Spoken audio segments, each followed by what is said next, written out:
كل ما تفتح حياتك وتعرضها قدام الناس، كل ما يلاقوا فرصة إنهم يحبطوك أو يوقعوك. دي طبيعة بشرية غريبة. لحد متاح، مش تبقى العيون. عن بعيد الضلمة فيه تشتغل وتبدأ تختفي لما بتحصل جدا قوية حاجة فيه، لكن وتعيش رحلة التطوير لوحدك. اللحظة اللي هترجع فيها وتظهر من جديد، الناس هتتصدم من التحول اللي حصل فيك. بس المضحك إنك ساعتها مش هيبقى فارق معاك رأيهم، لإنك اتعلمت في فترة اختفائك إن الرأي الوحيد اللي يهم هو رأيك أنت. القصة كلها ماشية على 3 خطوات أساسية: إزاي تختفي صح، تعمل إيه وإنت في فترة الضلمة، وبعدين إزاي ترجع وتبان من جديد. بس خد بالك، أي خطأ في أي خطوة، خصوصا في الأخيرة، ممكن يخليك تندم. أول خطوة: اسكت. بجد لسانك أكبر خيانة ليك. ما تتكلمش عن حياتك مع أي حد، لا أصحابك ولا زمايلك ولا حتى غامض. شخص خليك ناجح، يشوفك وعايز الخير، عايزلك، إنه متأكد لو حياتك شريك هو الوحيد الاستثناء أهلك. متوقعش من الناس تفهمك أو تسندك، سر قوتك هيكون في صمتك. الخطوة التانية: متفكرش في الناس ولا في كلامهم. محدش مهتم بيك زي ما انت فاكر. ركز بس تسأل نفسك: أنا فخور بنفسي؟ أنا مبسوط من اللي بعمله؟ لو الإجابة نعم، يبقى تمام. رأيك في نفسك هو اللي يفرق.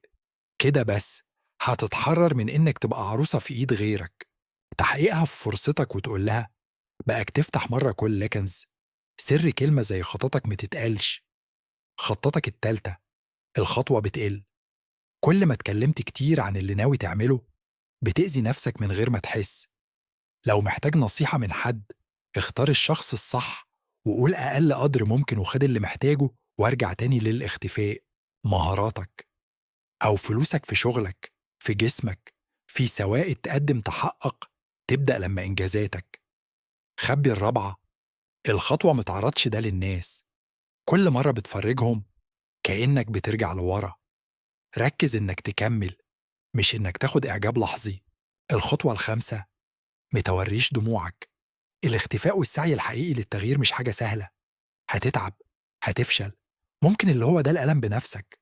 تتحمل لأ، بس تريحك. كلمة على تدور أو لحد تحكي تروح بتقولك الغريزة تنجرح. هيخلق منك نسخة جديدة. اتقبل الوجع كجزء من الرحلة، واعتبره الوقود اللي بيزقك لقدام. بعد كده لازم تحدد بالظبط انت عايز تبقى ايه: جسم قوي، شغل ناجح، فلوس كتير، مهارة محددة. لازم تكتب ده قدامك وتحطه في مكان تشوفه كل يوم، لكن من غير ما أي حد تاني يشوفه.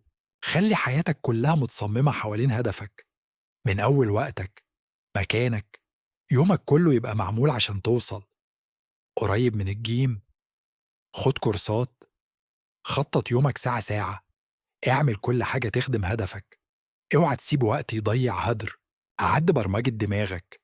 لازم تتعلم تحب التعب والمعاناة. مع الوقت هتلاقي نفسك مبسوط وانت بتشتغل في الضلمة. هتحب المشوار نفسه أكتر من النتيجة. دي النقطة اللي فعلا هتغيرك من جوه. ولما توصل وتتحول للشخص اللي بتحلم بيه، هتكتشف إنك مش فارق معاك ترجع تبان. هتكون خلاص اتعودت وراح داخلي سلام. وهتلاقي متخيل كنت ما فوق، هتتغير حياتك.